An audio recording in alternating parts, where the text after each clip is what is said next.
Get 17 seconds. I'll take the 17. Since you all quieted down really good. Thank all of you for being here today, especially on the live stream. I know many of you kind of share the live stream stuff. I live streamed on Sunday, so it was good to catch the lesson from Brother Stewart on Sunday morning, and to see all of you. Yes, we were on a trip, thanks to my wife. I think all of you know this already, but I'm happy to be back. I will tell you this. When you're in a place like Italy, you get to really appreciate truly knowing God, if you know what I mean. This is a place that I have never seen more statues in a religious building like I've ever seen before. It's just incredible. And for me, it was like more of a work of art, and just stunned that the amount of reflection that is given to people and not to God. But we say it's in the name of God. Oh well. But it's good to be here. It is good to be here. Thanks, Brother Stephen, as well, for teaching the class on covetousness. I listened in on that and was really appreciative of everything that was spoken of and all the things that were shared by all of you.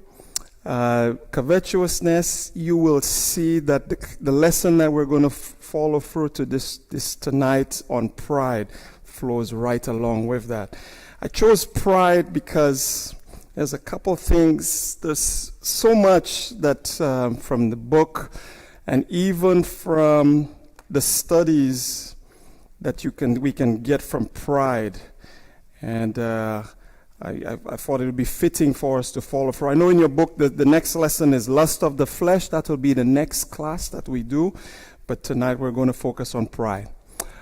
All right, so pride. According to Britannica, the definition is, you have several definitions of pride that you can see. I'm just going to read those off the screen. Hopefully everyone can see that. A feeling of happiness when you or someone you know does something good. You know, we kind of talk about that. You know, I feel proud. A feeling that you respect yourself and deserve to be respected by other people. There's this idea of self-respect, right? It's the idea of I'm being able to work again. You know, give him his pride back. You know, these kind of things. And then there is also the other side. You know, thanks to the English language, there are two ways that you can interpret the word pride. There is also the negative connotation, a feeling that you are more important or better than other people. You know, in the Bible doesn't give any definition that is connected to the other two. For those of us who are students of the Bible, you read through the Proverbs, like take Proverbs chapter 8. Let's look at Proverbs chapter 8. Let's look at just a few of those. But I found there are more than 56 examples of proud and 51 examples of pride, just in my New King James Version. And that's easy for you. You can Google it. You can look up your English, your Bible in your mobile apps or on your apps. And, you can find different examples of them. But none show proud or pride in a good light. So look at Proverbs chapter 8 and verse 13. Proverbs 8 and verse 13. Proverbs chapter 8. If someone is there, would you mind reading that for us aloud? Proverbs 8 verse 13.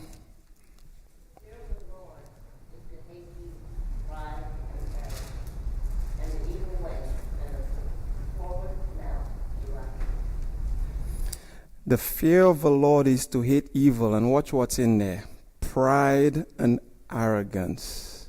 Pride and arrogance. Look at Proverbs 16:5. Proverbs 16:5. There are several. We're not going to go to all 51 and 56, but I'm just giving you just a few of those to just see. The Bible never makes any of the, put pride in any good light. Proverbs 16:5. Everyone proud in heart is an abomination to the Lord. Look at that. An abomination to the Lord. Yes, even the wicked though they join forces, none will go unpunished.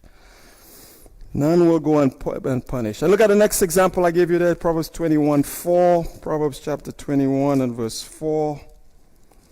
Proverbs 21:4. A haughty look, a proud heart, and the plowing of the wicked are sin. Sin. So the Bible again never really gives us anything that looks at that. And there are many examples of that, but I wanted to focus on a few examples. I have Genesis in here. We've spoken a lot about Genesis. I'm going to talk about that, but let's look at first Peter's journey through Acts. Look at Peter's journey. One of the things that we see as you see the Apostle Peter, and this is some of the things for me, someone that's, I wasn't raised in the church, came to Christ when I was, almost 30 years old.